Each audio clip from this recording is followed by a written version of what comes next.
Welcome everyone. इस video में हम फ्रिक्शन के ऊपर ही एक और टाइप के क्वेश्चंस देखने वाले हैं। लास्ट वीडियो में हमने बेल्ट फ्रिक्शन के ऊपर क्वेश्चंस देखे थे। इस वीडियो में हम लैडर फ्रिक्शन के ऊपर क्वेश्चंस देखने वाले हैं। क्वेश्चन को पढ़ते हैं।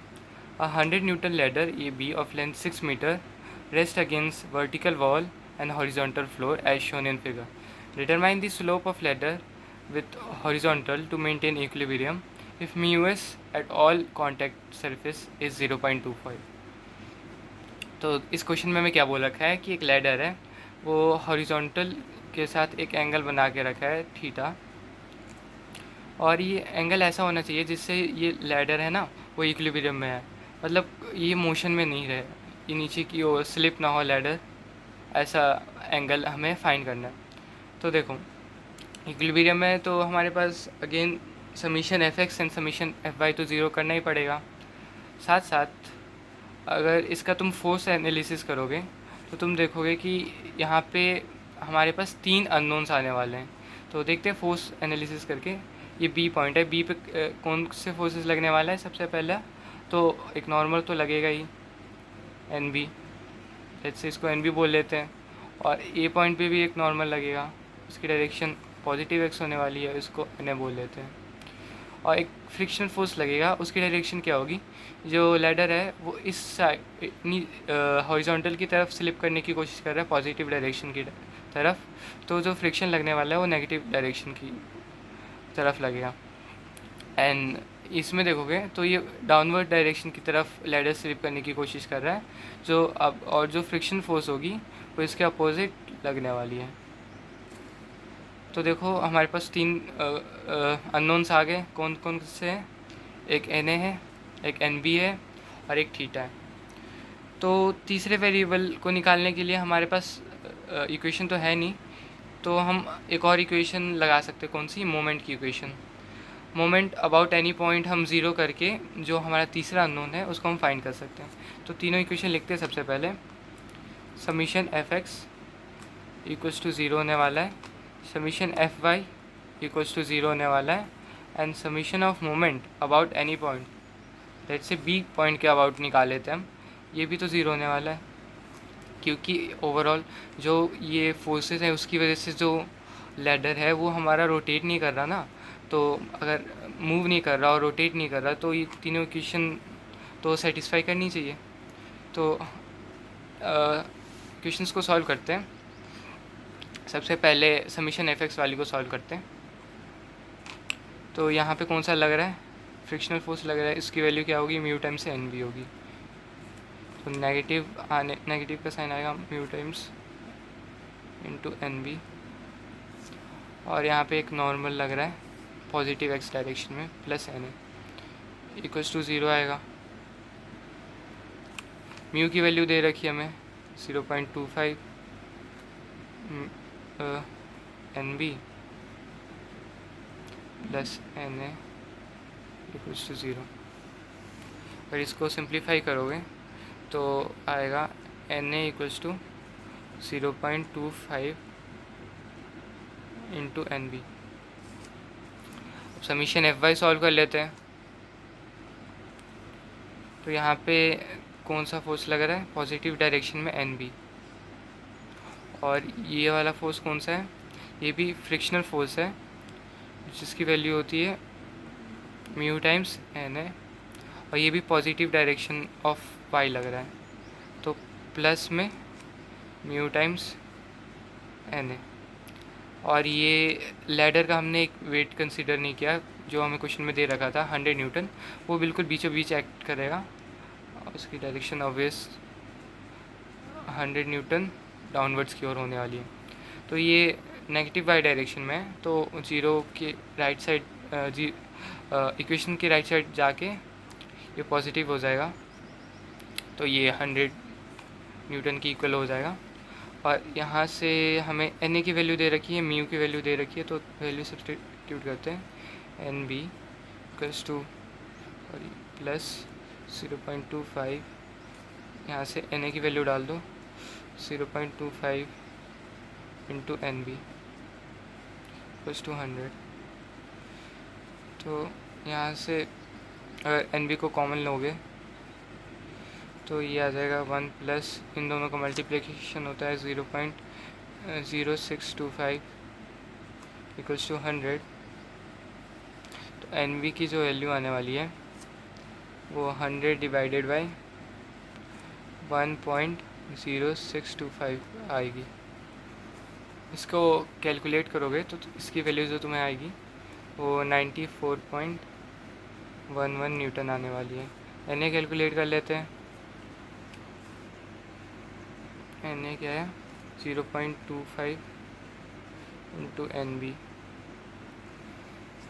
की वैल्यू दे रखी है हमें 0.25 इंटू 94.11।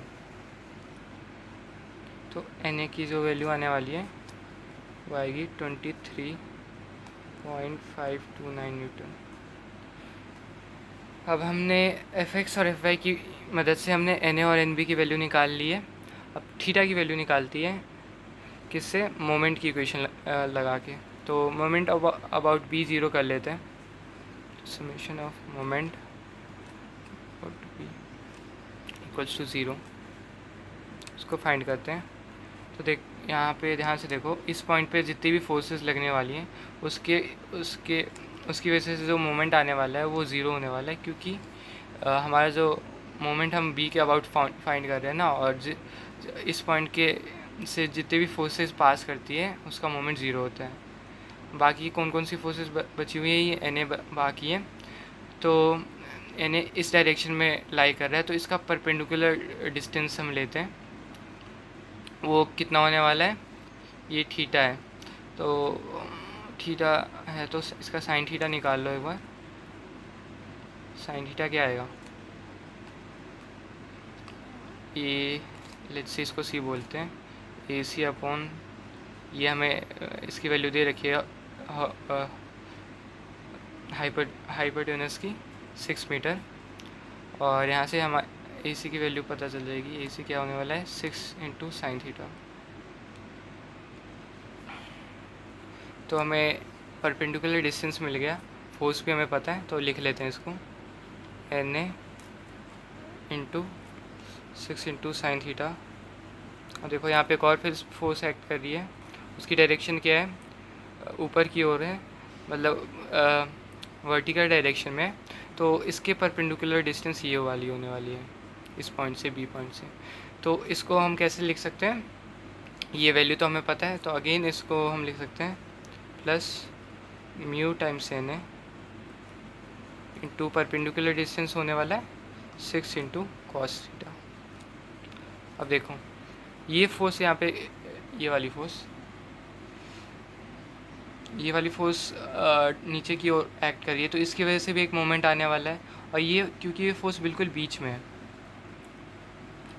तो ये देखो ये जो 6 मीटर है ये 3 मीटर होने वाला है ना। तो इसकी वजह से भी मोमेंट एक आएगा, तो उसकी वैल्यू क्या आने वाली है, उसकी वैल्यू होगी, ये पहले इस फोर्स की डायरेक्शन देख लो, वर्टिकल डायरेक्शन में वो भी नीचे की तरफ है। तो ये जो है ये इसका परपेंडिकुलर डिस्टेंस है बी पॉइंट से। तो इसको हम कैसे लिख सकते हैं, प्लस तो नहीं होगा, आई गेस हमने इसमें डायरेक्शंस नहीं ली। जैसे सबसे पहले ये वाला है एन ए, इसकी वजह से जो मोशन आने वाला है वो क्लॉकवाइज आने वाला है, तो ये पॉजिटिव सही है। और इसकी वजह से जो लैडर का मोशन आने वाला है, हाँ ये भी क्लॉकवाइज आएगा, तो इसका भी पॉजिटिव सही है। और लास्ट में ये है, ये इसको एंटी क्लॉकवाइज रोटेट करने वाला है। ये देखो ये अगर ऐसे है पूरे लैडर को इस डायरेक्शन में रोटेट करेगा, तो इसका जो डायरेक्शन आने वाला है वो नेगेटिव आएगा। तो लिख देते हैं 3 इंटू कॉस थीटा, ये इसका डिस्टेंस होने वाला है, और इसका फोर्स है 100 Newton equals to 0।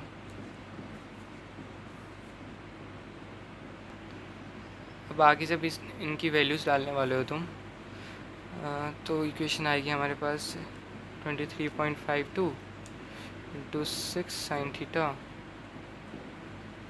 Plus mu into N A 0.25 into N A 23.52 into 6 into cos theta,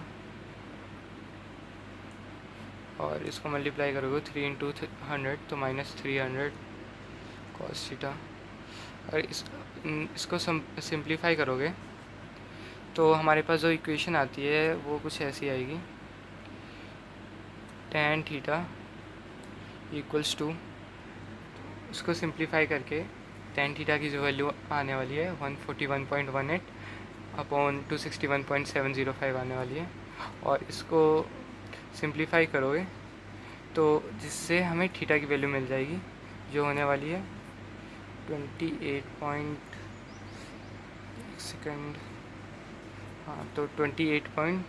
degree होने वाली है। मतलब ये जो लैडर का हॉरिजॉन्टल के साथ जो एंगल होना चाहिए वो 28.3 डिग्री होना चाहिए, जिससे ये पूरा सिस्टम है वो इक्विलिब्रियम में हो सकता है। Thank you for watching.